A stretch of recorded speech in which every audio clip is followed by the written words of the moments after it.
Salut, ici Maxime Johnson au Mobile World Congress de Barcelone avec le Samsung Galaxy S6 Edge et le iPhone 6 Plus. Alors pourquoi je présente ces deux appareils-là ensemble? Parce qu'en fait, je veux mettre à l'épreuve la théorie de Samsung comme quoi leur appareil photo est plus rapide ou du moins comme quoi il s'est vraiment amélioré. Alors, c'est ce qu'on va voir à l'instant.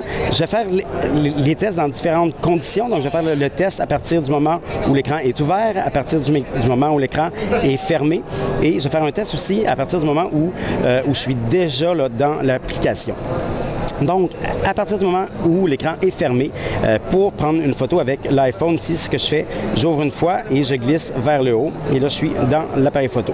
Avec le 6 Edge, lorsqu'il est fermé, eh bien, je clique deux fois, tout simplement, et ça va dans l'appareil photo. Donc, c'est assez... une chose est certaine, c'est plus efficace, là, le procédé du S6. Maintenant, c'est plus rapide, c'est ce qu'on va voir. Alors, ça se peut que j'ai à recommencer. Là, c'est pas... c'est un peu chambranlant ici. On y va. Donc, comme on peut le voir, l'iPhone 6 a un avantage. C'est un avantage quand même assez... c'est un avantage, je dirais, qui est assez clair à voir. Là. Il n'y a pas trop de doute. Mais c'est pas un avantage significatif tant que ça non plus. C'est pas très gros. Maintenant, à partir du moment où on ouvre, où son écran est déjà ouvert, alors je vais ouvrir les deux ici. Et vous allez voir, 1, 2, 3, go! Alors, ce qu'on voit ici, c'est que l'application de l'iPhone ouvre avant, mais que celle du S6 Edge est prête à prendre une photo avant. Donc, ici, on a l'avantage vraiment là, pour Samsung dans ce cas-là. Encore une fois, je le répète, ce n'est pas un gros avantage, c'est assez marginal. Maintenant, à partir du moment où la caméra est lancée, pour prendre une photo, je vais faire le focus avant.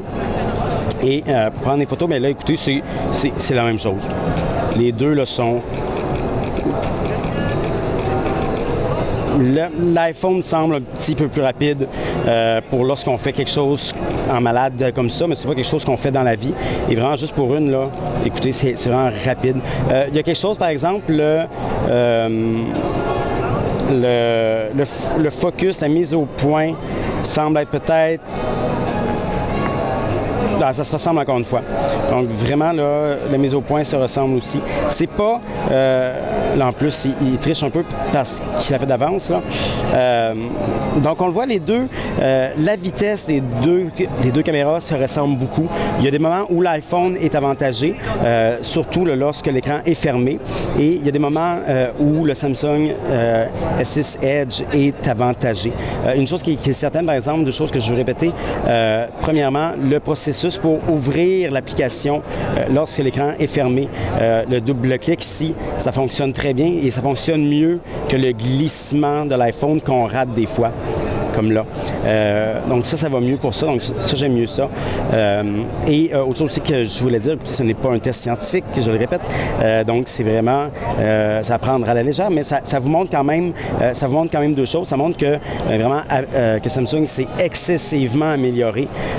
C'est vraiment, son appareil est très rapide et il est maintenant là, du calibre de l'iPhone 6 et iPhone 6 Plus. Ceci étant dit, la vitesse qu'on voit, la différence qu'on voit dans les deux, c'est mineur, c'est pas significatif vraiment. Donc, vous allez réussir probablement autant de clichés avec les deux. Vous allez être capable de filmer quelqu'un là assez rapidement dans les deux cas. Donc, ça semble être deux appareils photo très rapides et écoutez, c'est quand même assez prometteur et intéressant pour les consommateurs là, dans les deux cas. Pour avoir plus d'informations, je vais te consulter mon site web maximejohnson.com/techno.